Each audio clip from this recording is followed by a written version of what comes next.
Okay, let's begin. So we have been discussing sigmoid and softmax neurons, as you know, and we started this discussion yesterday.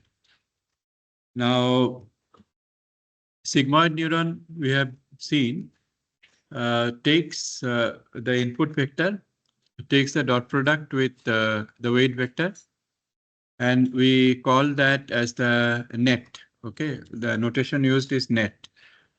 This is the net input coming to the sigmoid neuron. The output is a nonlinear function of the input. Okay, so output is 1 by 1 plus e to the power minus net. Okay, that is the function that the sigmoid computes, and I corresponds to the ith data instance. Okay, so this is the sigmoid neuron, and the softmax neurons are the following, where you have x0, x1 up to xm as the input vector. And the output vector is O1, O2 up to OC, where there are C classes. Okay, so the weight vector associated with each softmax neuron is given the notation W, C1, W, C2, etc., corresponding to each softmax neuron. So for the first neuron in the output layer, the net input is net1, and the weight vector for this is WC1. The dimension of the weight vector is m plus 1, okay, corresponding to the number of inputs in the input layer. So this is how the softmax neural network is organized. The whole discussion is with respect to only one input layer and the output layer. There is no hidden layer. Okay, so the hidden layers have to be introduced when the problems becomes more and more complex. Okay, for very complex mapping problems. So this is how the softmax neural network looks like. You have to be careful about the notation involved. Okay, so there are 2-3 important entities here: the input vector, the output vector, and the weight vector corresponding to each output neuron. And the assembly of these weight vectors gives rise to the weight matrix. Okay, the weight matrix. Now we know that for neural networks, the theory of matrices is very important, because all the time we deal with vectors and matrices. So the properties of matrices, vectors, they play an important role, which is why for neural network based AI, linear algebra plays a very important role. Okay, linear algebra, and since the output layer neurons, they compute a probability distribution, probability theory also plays a very important role. Okay, so linear algebra and probability theory are important instruments for neural network based AI. What about symbolic AI, which is based on Turing machines and programming? Well, for such AI, symbolic AI, programming languages, data structures, and algorithms become important. Okay, because this is decided by the human understanding of the problem. The neural network based AI is almost completely controlled by the data and the machine learning algorithms. Okay, in symbolic AI, programming plays an important role. In neural network based AI, machine learning and data play the most crucial role. Okay, and we understood that the neural network is a collection of weight matrices. When there are millions, billions neurons, you can see that the weight matrix would be extremely complex. And of course, the basic matrix theory will apply here. The matrix theory, okay, centuries of work on linear algebra. This was not created by machines. This was created by human beings. Okay, It is human beings who created probability theory, human beings created linear algebra, matrix theory, and so on. But they become useful in a kind of AI where machine learning and data play an important role. Okay, it is a nice mental exercise for you to think how human beings and machines interact with each other. Okay, the neural network based AI would be impossible without insight into linear algebra, probability theory, and so on. But these came from human beings. Okay, so this human machine interaction to create an intelligent world is a very intellectually challenging point. Okay, so let us again come back to the important point that the softmax layer here is a probability computer. Sigmoid neuron is also a probability computer for a two-class problem. The softmax neural network is a probability computer for multi-class classification problem. And though there is a very large number of problems which are two-class, to grant visa or not, to give admission or not, to grant loan or not, does the person have a particular disease or not? These are binary questions, binary classification problems. But there is a very large number of problems which are multi-class. Okay, what is the sentiment of the statement? Okay, if a robot is navigating, should it move forward or left or right, or should it go back or should it stop? It's a 5-class problem. Okay, so both binary classification problem and multi-class classification problems abound around us. Now, notice the softmax function. Each softmax neuron is looking at its own input, which is net, raising it to the power e, dividing it by the sum of e to the power net of all neurons. Okay, so that's a normalizing factor. And you can see that this can give rise to a probability distribution. Okay, the values are between 0 and 1, and the values sum to 1. An important exercise for you is to show that sigmoid is a special case of softmax function.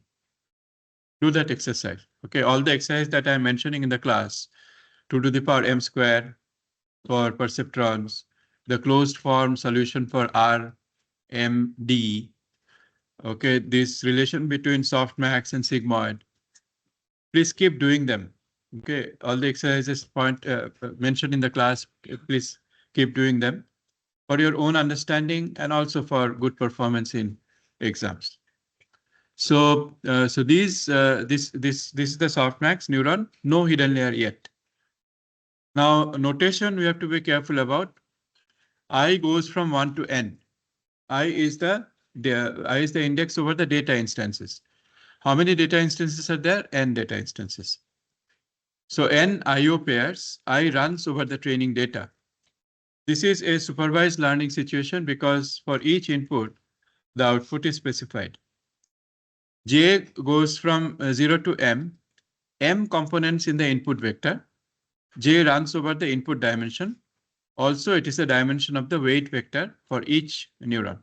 Okay, so and K runs from 1 to C, where there are C classes, C components in the output vector.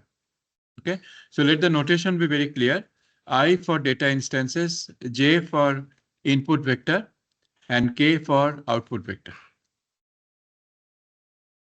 Now, again, I'd like to make the notation very clear. Otherwise, the maths become unnecessarily cumbersome. Capital letters for vectors, small letters for scalars, and therefore for vector components. Xi is the ith input vector. Oi is the output, which is a scalar for sigmoid neuron. W is the weight vector, okay, for the sigmoid neuron. And net I is w dot xi, where xi is the ith input. So there are n input-output observations. Okay. And W and each xi has m components as shown here. Upper suffix I indicates the ith input. So similarly, for the softmax neuron, where we have the weight matrix now, not weight vector, and output vector and input vector for each input. Okay. Now we come to a very important discussion, which is derivatives. And derivatives are required because we are applying gradient descent as the basic algorithm for weight change. Again, reminding you that in the lab, you don't have to code computation of derivative. Derivative is used for the analytical work to get the final expression for weight change rule. Okay, and therefore the Python code should only encode, implement the weight change expression. No derivative is involved anywhere there. The weight change expression doesn't contain derivatives. In fact, the weight change expression becomes a very simple expression, as we'll see.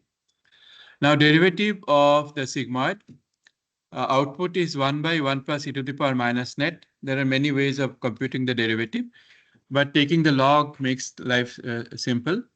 So if I take log O equal to minus log 1 plus e to the power minus net, apply chain rule of derivative, and then you get 1 by O delta O by delta net is equal to minus 1 by 1 plus e to the power minus net into minus e to the power net, which is equal to e to the power minus net by 1 plus e to the power minus net, which is equal to 1 minus O. Therefore, delta O delta net, the derivative of the sigmoid is O into 1 minus O. As we mentioned, it can be looked upon as the product of the probabilities of the two classes. Okay, so this is the derivative of the sigmoid.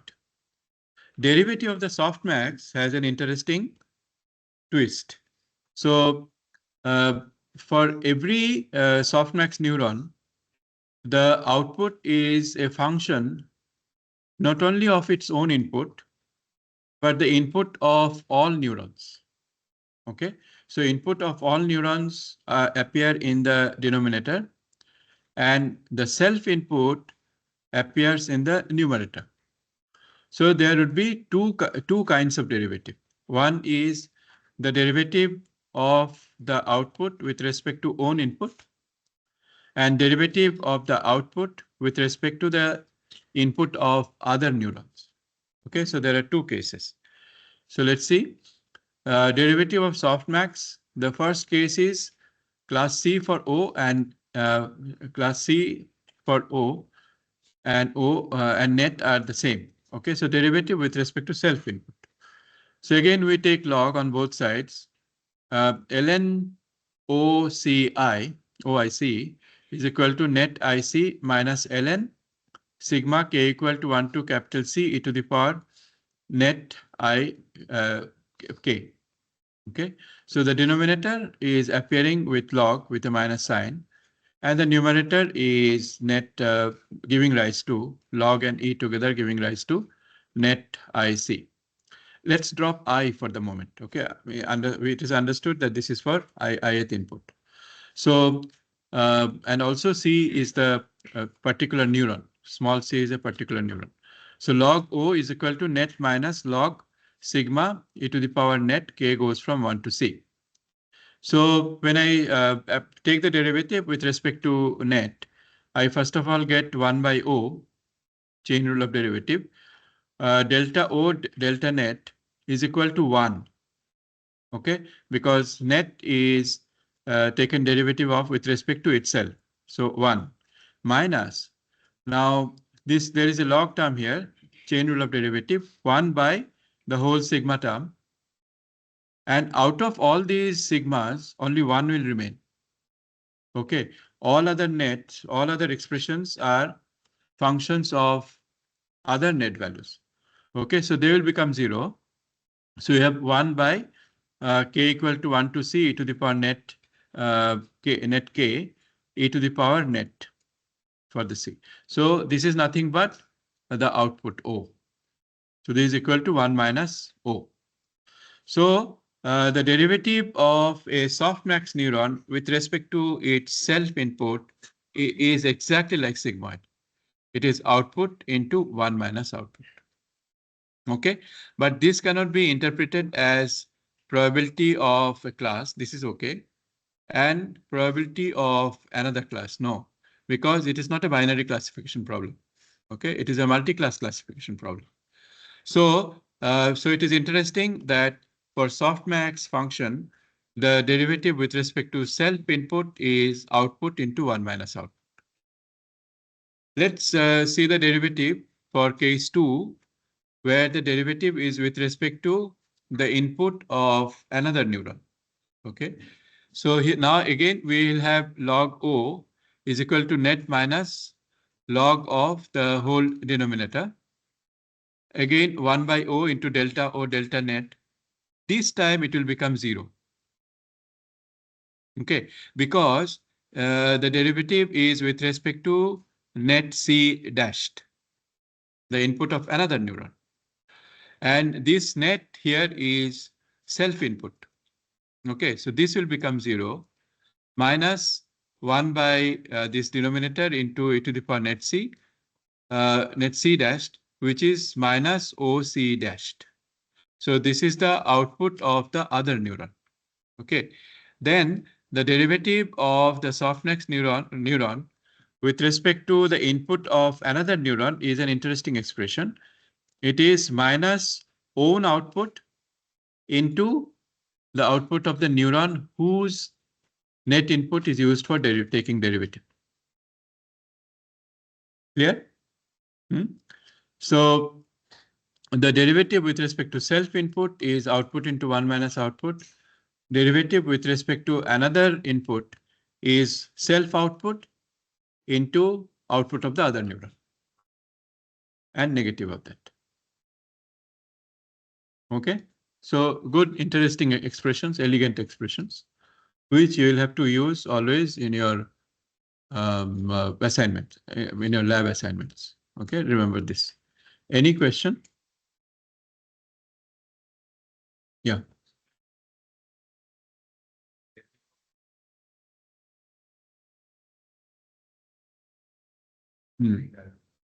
So we'll derive the backpropagation expression. Okay, so we have taken an important step towards our main goal. Our main goal is to find the weight change expression.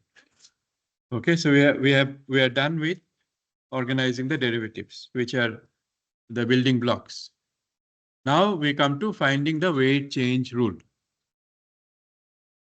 The foundation, as we know, is the gradient descent technique. The change in weight delta Wji is proportional to negative of the derivative of the loss with respect to that particular weight. Okay, so the change I'm concentrating on a particular weight Wji. J, you remember, is the destination neuron. The closer index is destination neuron. Further index is source neuron. So Wji is the weight. I want to find out the weight change expression that, according to gradient descent rule, is minus eta. Eta is called the step size or the learning rate. Derivative of loss function with respect to the particular weight. It will be interesting for you to continuously keep something at the back of your mind. All this has been discovered, invented, created by human beings, not machines. Gradient descent rule, human beings thought about it. Neural network is using it. Okay, so human beings still have a place in the scheme of things. How long, we don't know. How long, we don't know. But all this is founded on human beings thinking, creativity, and invention, discovery. So do keep this in mind and always think, how long will this supremacy by human beings will continue? Then eta is the learning rate. L is the loss. Wji is the weight of the connection from ith neuron to jth neuron. Now you see the gradient descent has an intuitive appeal, and the gradient descent algorithm is greedy. Okay, it always tries to move the parameter, okay, in a direction where the loss or the error decreases. So if you take the operating point A, and the gradient and the tangent has a negative gradient, here the weight, here the error will decrease. L and E are same. Okay, L is the loss, E is the error, but they are same thing. The weight will decrease if WJI increases. Okay, so if WJI increases, then error will decrease. And at B, if WJI decreases, then error will decrease. Okay, so this is ensured by the gradient descent rule. Now here, the derivative of E with respect to WJI is negative. Therefore, change in weight is negative and negative gradient. So the change in weight is positive. At B, the derivative is positive. Because of the minus sign, the change in weight is negative. Okay, so gradient descent rule is always moving the operating point in a direction of decreasing error. That's why this algorithm is called greedy. At every step, it reduces the error. And we know what is the consequence of being greedy. The consequence of being greedy is that the system can get stuck in local minimum. Okay, so gradient descent based algorithms have this risk of getting stuck in local minimum. Okay. Gradient descent is greedy, always moves in the direction of reducing error. Probabilistically also moves in the direction of increasing error to be able to come out of the local minimum. So if you want to shake the neural network out of local minimum, which I'm sure you will encounter when you do a gradient descent, a backpropagation based training on data in the lab, you will have to shake the neural network out of local minimum. So that you can do in several different ways. But one of the ways is to introduce probability. Okay, we'll reduce the error, not almost always, but not always. Okay, there is a slight probability that will increase the error so that the point jumps out of the local minimum and again begins its journey, hoping that it will be able to find the global minimum. Okay, so this is the probabilistic approach. The other approach is that restart everything, reboot. Okay, just reinitialize the neural network and begin training with backpropagation once again. How does that help? If the operating point was initially close to a local minimum, it will fall into that local minimum. And by any chance, okay, through the reinitialization, if the operating point is close to a global minimum, it has high chance of going into the global minimum. Okay, so there are several interesting points about backpropagation algorithm. So nature randomly introduces some variation and a totally new species emerges, as we know. This is from Darwin's theory of evolution. We know that by mutation, you can always, the nature creates species which are not necessarily the fittest species. Okay, there are always elements in species which are not the strongest, not the most intelligent, not the most capable. Nature arranges for that. And thereby, the species now is able to take a different path whereby new species emerge. Okay, and that is because of this probabilistic nature of schemes. It is probabilistic, but maybe probabilistic for us because we don't have the complete information. But somebody who is controlling everything, probably not. Things are not probabilistic, but deterministic. Okay, genetic algorithm is based on the theory of evolution. They are adaptive heuristic search algorithms. We'll see if we get time to do the genetic algorithms and genetic programming. Or another way would be that some group in the class, one or two groups in the class, take their project on genetic algorithm and also present to the class, give a 15-20 minutes presentation on what is genetic algorithm. So by the way, it is now time, okay, that you begin thinking about your project. We'll suggest some topics, but it will be good if you yourself can come up with something interesting, something that enthuses you to create some AI program. And that project will be part of your lab. What I'm forgetting, what is the weightage of the project? Dion, Soham, do you remember? Is it 30% weightage? Yeah, in the lab. Yeah, just just get excited about the project and think of something nice. So genetic algorithms are used to generate high quality solutions for optimization problems and search problems. In fact, genetic algorithms have been used to methodically initialize a backpropagation network.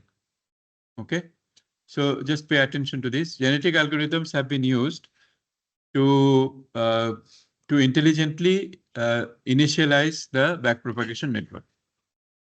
To evolve the generation, genetic algorithms use the following operators, all probabilistically: selection, crossover, and mutation. Okay, so these are details which you can look up or we'll cover in the class if time permits. Now we come to a very important exercise, finding the weight change rule for a sigmoid neuron.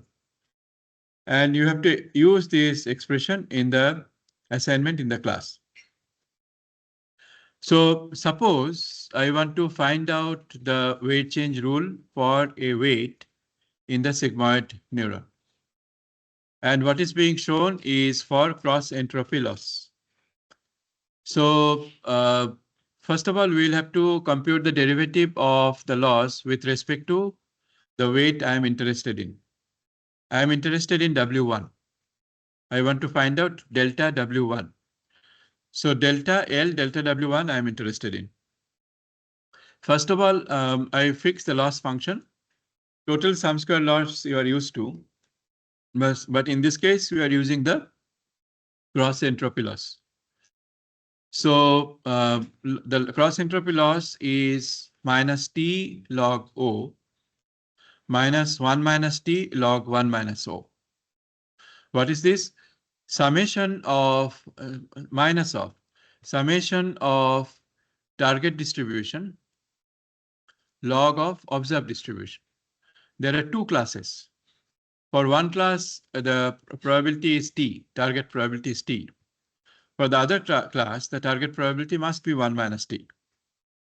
So minus T log O minus 1 minus T log 1 minus O, where O is the observation. Okay, so this is the loss function we are using, okay, besides total sum square loss. So delta L, delta L, delta W1. Now you look at the expression, L doesn't depend directly on W1. So you'll have to apply chain rule of probability, chain rule of derivatives. Delta L, delta O, delta L, delta O into delta O, delta net into delta net, delta W1. I'm looking for an expression which depends directly on W1. So L depends on O directly, O depends on net directly, net depends on W1 directly. So remember this chain rule of derivatives that is applied everywhere in neural nets. So L is minus T log O minus 1 minus T log minus O. Now delta L delta O, how does it look? Delta L delta O is minus T by O plus 1 minus T by 1 minus O, which is equal to minus T minus O divided by O into 1 minus O.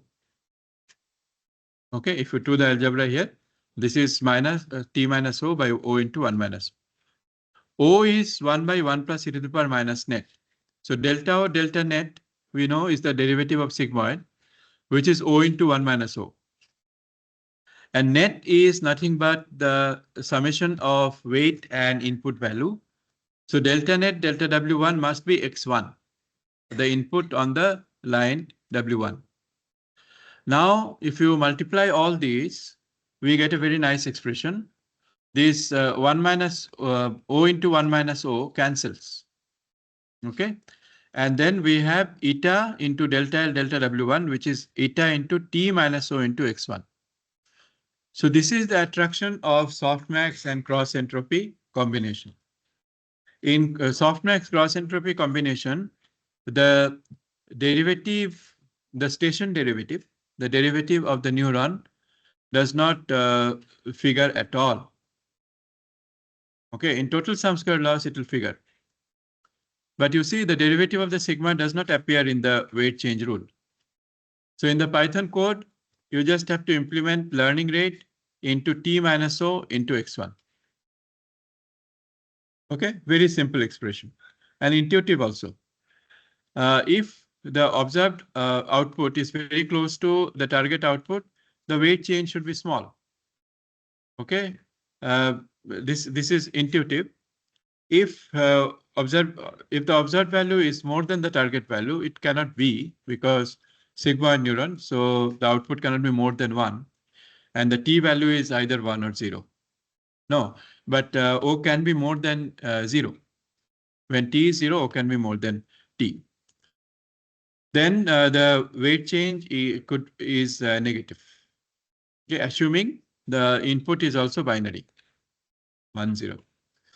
So, so this weight change always moves the observation towards the target. Okay, so any question on the weight change rule for the sigmoid?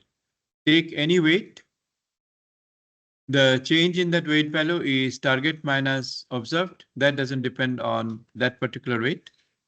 Multiplied by the input for that weight, multiplied by the learning rate. Okay. Okay. Now we come to the weight change rule when there are multiple neurons, the multi-class classification problem. I am taking only 2 neurons for two class problems, just for the simplicity of discussion. So here the output is O0, O1, and the inputs to the neurons are net 0, net 1. O1 must be equal to e to the power net 1 divided by e to the power net 1 plus e to the power net 0. O0 equal to e to the power net 0 by e to the power net 1 plus e to the power net 0. Delta O delta net, okay, is this derivative or is the matrix of derivatives, which is also called a Jacobian. So delta O0 with respect to its own derivative, delta O1 with respect to the derivative of neuron 0, derivative of neuron 0 with respect to the input of neuron 1, derivative of neuron 1 with respect to its own input. This we have already derived. Derivative with respect to self input is output into 1 minus output.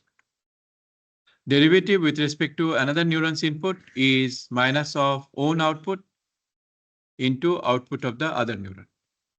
So we have O0 into 1 minus O0 minus O0 O1 minus O1 O0 O1 1 minus O1. Okay, so this is the derivative of the output with respect to derivative of the output vector with respect to the net input vector. If you don't want to deal with the matrix, Jacobian, etc., you can compute all these derivatives with respect to each neuron separately. Now let's see the weight change expression. So the loss function is minus T1 log O1 minus T0 log O0. This is general. Okay, if you take n neurons, there will be n terms in the loss function. So O1 is e to the power net 1 divided by e to the power net 1 plus e to the power net 0. O0 is e to the power net 0 by e to the power net 1 plus e to the power net 0. I am interested in finding out the weight change expression for W11. W11 is the weight from X1 to O1. X1 to O1, this particular weight. So this will be what? This will be by definition the gradient descent rule with respect to L and W11.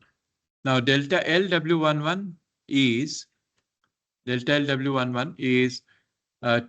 by O1 delta 1 O1 by delta W11 minus T0 by O0 delta O0 delta 11. Okay. So delta O1 delta W11 is delta O1 delta net 1 into delta net 1 delta W11. Now here is a small twist. O1 depends O1 depends on net 0 also. Okay, O1 depends on net 0 also. So delta O1 delta net 0 into delta net 0 delta W11. Because O1 depends on both net 1 and net 0. So when you take the derivative, you have to apply the chain rule of derivative, bringing in net 1 as well as net 0. So this is O1 into 1 minus O1 x1, okay, plus 0. Why 0? Net 0 does not depend on W11. No. O1 does not, oh no, 1 minute. Delta O1 delta net 0 into delta net 0 delta W11. Oh, yes. So you see net 0 does not depend on W11. W11 fits into O1 only. Okay, W11 because 1 is the destination neuron. If this was feeding into W0, then the destination neuron would be 0, W01. Okay, so this is fine. W0. Now, delta W0 delta W11 will be delta W0 delta net 1 into delta net 1 delta W11 plus delta W0 delta net 0 into delta net 0 delta W11. Now there is a change. Delta W0 delta O0 delta net 1 is derivative with respect to another neuron's input. So we have minus O1 O0 into X1 plus 0 because net 0 does not depend on W11. So now delta W11 will be minus T1 O into 1 minus 1 X1 plus T0 O1 X1 is equal to minus T1 O minus O1 X1 plus 1 minus T1 O1 X1, which is equal to minus T1 plus T1 O1 plus O1 minus T1 O1 into X1. And when you simplify and cancel expressions, you get minus T1 minus O1 into X1. So again, nice expression. The change in weight W11 is equal to learning rate into T1 minus O1 into X1. Okay, so even if there are multiple neurons, the weight change rule is same. Whether it is sigmoid or softmax, whatever with the number of classes, the weight change rule is learning rate into target minus observed into input at the connection. Same rule. So when you use sigmoid and cross-entropy or softmax and cross-entropy, this is the weight change rule. Just go through the derivation. Okay, all this is following from the previous step. Each step follows nicely from the previous step. So no problem there. So it can be generalized. When L is cross-entropy loss, the change in any weight is learning rate into difference between target and observed output into input at the connection. Absolutely general.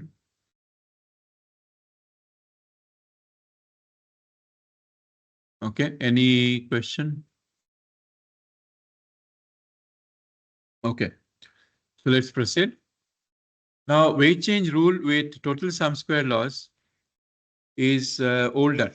Okay, when initially the gradient descent rule came and feed-forward networks were given, 70s, 80s, the weight change rule was derived with respect to total sum square laws. The introduction of cross entropy is little later, when we started using neural networks for estimating probability distributions. So for a single neuron, sigmoid and total sum square laws. So let's concentrate on W1 without loss of generality. In case of a single sigmoid neuron, the loss L is equal to half into T minus O square. Okay, so this is for a single input. The loss will be summed for all the input data inputs. T is the target, O is the observed. Same procedure, delta L, delta W1 is delta L, delta O, delta net, delta W1. Now L is half into T minus O square. So delta L, delta O is minus T minus O. And O is 1 by 1 plus e to the power minus net, which is the sigmoid neuron. So delta O, delta net is O into 1 minus O. Okay. And net is nothing but the dot product of input vector and the weight vector. So delta net, delta W1 is simply X1. Now you see the change in weight is eta into T minus O, like cross entropy loss, into X1, like cross entropy loss case, but the derivative of the sigmoid is involved. For cross entropy, derivative of sigmoid was not involved. Okay, so in case of sigmoid, we see that we have eta into change into difference from target station derivative into X1. Note the phrase I'm using again and again, station derivative. Station derivative means derivative at the neuron of attention. Okay, so now an interesting question is,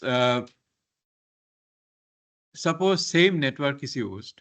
In one case, we use cross entropy loss. In the other case, total sum square loss. When is the weight change expression more? Okay, you see n into T minus O into X1 is same for both loss cases. But in case of total sum square loss, this expression is multiplied by O into 1 minus O, which is a fraction, which is a value between 0 and 1. So in general, the absolute change in the weight expression is more in case of cross entropy loss. Okay, in general. Okay, but there are subtleties there. There are many cases. Case 1, 2, 3, and so on. So in the lab, you do the assignments with both kinds of loss. Say total sum square loss, cross entropy loss, but initially make use of cross entropy loss. Okay, and in the Thursday's class, you will have to use sigmoid neuron and you'll have to solve a few problems which will be specified on Thursday. And there you use cross entropy loss and sigmoid. Okay, and observe what is going on for linearly separable cases, also non-linearly separable cases. But remember that for back propagation, when you introduce hidden layer, the most important task for you is to discover what the hidden layer neurons are doing. Okay, your viva will be probing you on your understanding of what the neural network hidden layer is doing. And interestingly, I have mentioned this before, investigating what the neurons are doing in the hidden layer is also called probing. So you will be probed on the probing of the neural network. Okay, you'll be probed on the probing of the neural network. That is understanding what is the hidden layer neuron doing. Okay, so So this is the total sum square loss and the weight change expression for sigmoid. When you have multiple neurons in the output layer, and all of them are sigmoid neurons, no hidden layer yet. Okay, when the hidden layer comes in, the derivations become more involved, but still simple. Okay, the observed vector now is O0, O1. Total sum square loss by definition is half into the difference in the first neuron square, square of the difference in the first neuron plus the square of the difference in the second neuron. TO minus OO whole square and T1 minus O1 whole square, half of that. Now the weight change expression will again be eta into T1 minus O1 into sigmoid derivative into X1. And this will apply to each and every weight in the network. Okay, so learning rate into difference from target into sigmoid derivative into X1. Now, there are important concepts which are associated with feed-forward network and backpropagation. So how does the backpropagation work for a multi-layer perceptron? We have not yet derived the weight change expression for hidden layer. We just mentioned the expression. By the way, the weight change expression for hidden layer neurons also is quite intuitive. Okay, if you keep the delta value in mind. Okay, so first of all, the input is presented and we observe the difference from the target output. If the input is 1, 1, the target output should be 0. If it is not 0, then we see the difference and use that difference to do backpropagation. So the algorithm is called backpropagation because there is forward propagation of the input and the backward propagation of error. That's why it is called backpropagation. So in the XOR network, if the activation function of the hidden layer neurons is changed from sigmoid to ReLU function, how will the weight update rule change for minimizing the total sum square error of the network? We'll define what a ReLU function is. Suppose we have two neurons, each in both the hidden and the output layer. Softmax is used at the output. Find out the weight update expressions for the following two cases. The hidden layer uses ReLU activation. The hidden layer uses sigmoid activation. For your assignment in the lab, you don't have to worry about any nonlinearity other than sigmoid. Don't have to think about ReLU now. We'll do ReLU because we'll have to deal with vanishing gradient, exploding gradient problem. Now, can linear neurons work? So suppose the neurons are not sigmoid or ReLU or anything. They are simply linear neurons. Y is equal to mx plus c. So here we have y is equal to mx plus c and hidden neurons also have y is equal to mx plus c. Then what happens? H1 is equal to M1 W1 X1 plus W2 X2 plus C1. H2 is M2 W3 X1 plus W4 X1 plus C3. And output is W5 H1 plus W6 H2 plus C. And if you plug in the values of H1 and H2, the output is also a linear function of X1 and X2. This means that this whole network is collapsible to one single neuron, which is a linear function of the input. So nothing is gained by introducing a hidden layer if all the neurons are linear neurons. Nothing is gained. Okay, so when these hidden layer neurons are introduced, it doesn't increase the power of the network. You might come back and say that, are you not jumping the gun? You have not proved that a linear neuron has limited power. Can a linear neuron compute XOR? Turns out no. Okay, if you set up the linear inequalities with upper threshold and lower threshold, the inequalities will be inconsistent. So one single linear neuron cannot compute XOR. An assembly like this of one hidden layer, but hidden layer output everything linear doesn't compute XOR because it is equivalent to a linear network. Okay, we'll discuss more about it. Let's finish today.